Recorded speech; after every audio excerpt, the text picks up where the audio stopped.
You are so nice, yet so angry. Today we're talking about why people pleasers are some of the angriest people walking this earth. No shame, I've been there. Hey everybody, I'm Melanie Silva, recovered people pleaser turned boundary baddie. And today I'll share some of my blow-up stories, how I stopped being a ticking time bomb, and how I released the shame around my anger. If you struggle to say no, grab my free guide, Say No with Grace, the link's down below. All right. On the outside, people pleasers look chill. They say yes to everything, seem unbothered, and get praised for it. People will be like, oh, Sarah's so sweet. She always brings cupcakes to work. Cut to Sarah. She's like, oh yeah, that is me. I don't just bring cupcakes, I am the cupcake. Or, hey, Sarah, she never gets angry. She's like an angel. Cut back to Sarah. She's like, yep, I am an angel. Meanwhile, she's bottling resentment and ready to boil over. Just because you're kind doesn't mean you don't feel anger. If someone says they never get upset, trust me, they're hiding something. This was me. I said yes to everything. If someone asked me for my opinion, I'd go, oh, whatever makes everyone happy makes me happy. Lies, absolute lies. If I wanted to say no, nothing came out of my mouth, just silence and a nervous smile. Then others decided for me and I felt relieved until resentment bubbled up later. Like, oh, why did we choose Italian? Sushi was clearly the better option. I didn't even recognize those thoughts as frustration because my label was always the nice one. And I wore that label proudly. I was the perfect little princess. I still am a little princess, just not perfect. I'm playing. But bottling it up meant when I did explode, it was terrifying. For example, when I was in school for theater, I knew casting was rigged for the grad students, yet the staff acted like we had all a fair shot. And when they announced results, they asked my opinion. I snapped. I was like, this is baloney.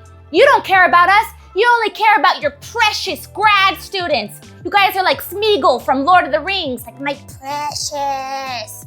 Oh, I screamed, I cried, I ranted. I was like, I pay you teachers, you're liars, and lying isn't nice.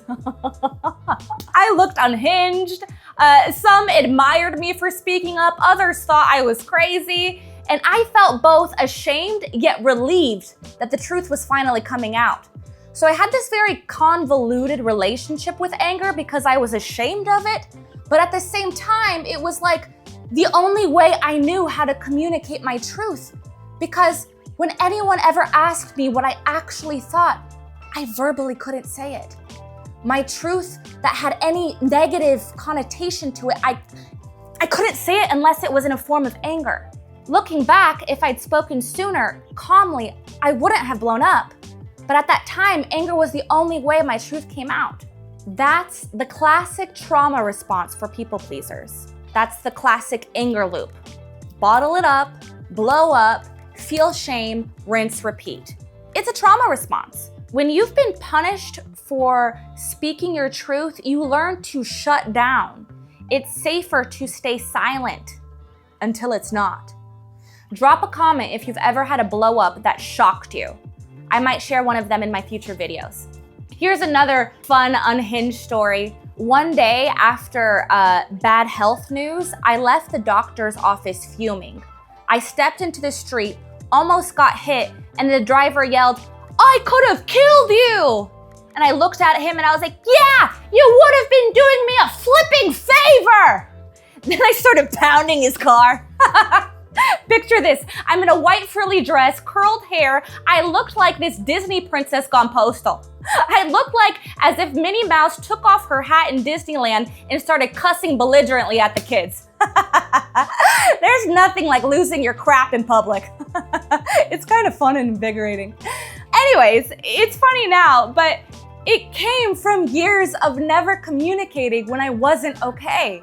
If you're a people pleaser, you've got anger buried deep, years of it, and it needs to come out. I didn't take it seriously until it affected my paycheck.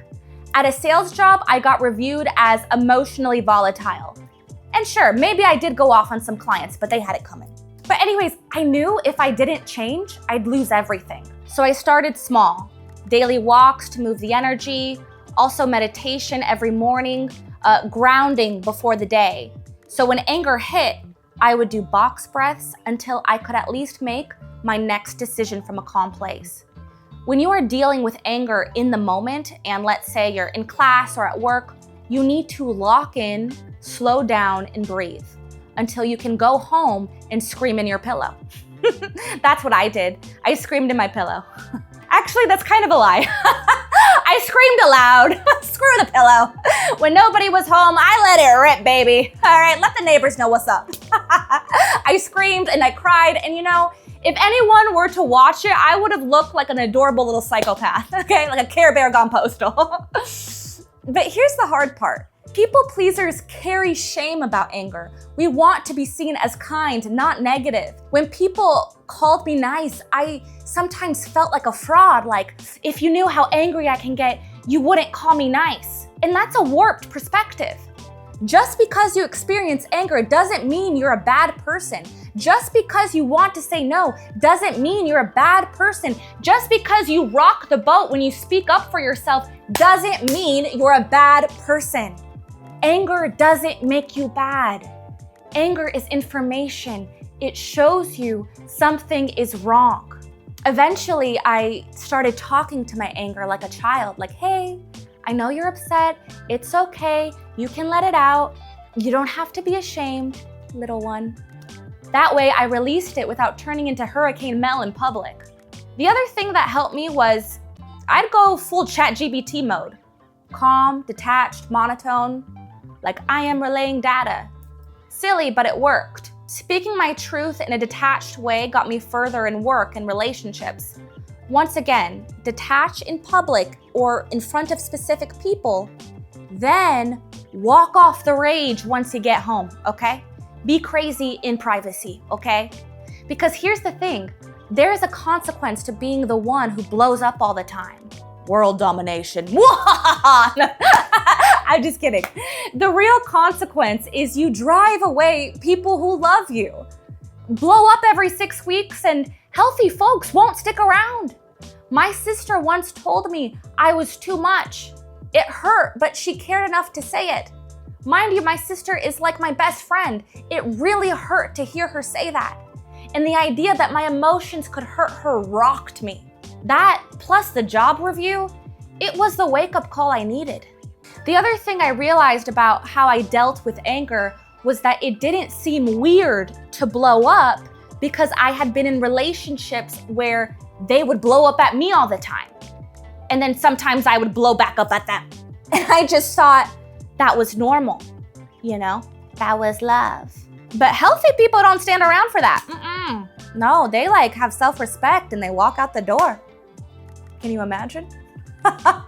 Here's what helped me shift. Speaking my truth in real time. Awkward at first, but worth it. Setting boundaries so I wasn't burnt out and resentful. And giving anger the safe outlet it needed. Walks, meditation, screaming in private, talking to myself with compassion instead of shame. And the best part, as I started doing this, the anger itself showed up less. Because the more I spoke my truth, the less I had to rage to release it. So if you've had an outburst that shocked even you, share it in the comments. Let's laugh at our rage together. We've all been a little monstrous. And if you're a people pleaser struggling to say no, grab my free guide, Say No with Grace. The link's below. All right, guys, I love you. My name's Melanie Silva. I am a recovered people pleaser turned boundary baddie, here to help. I'll see you in the next one.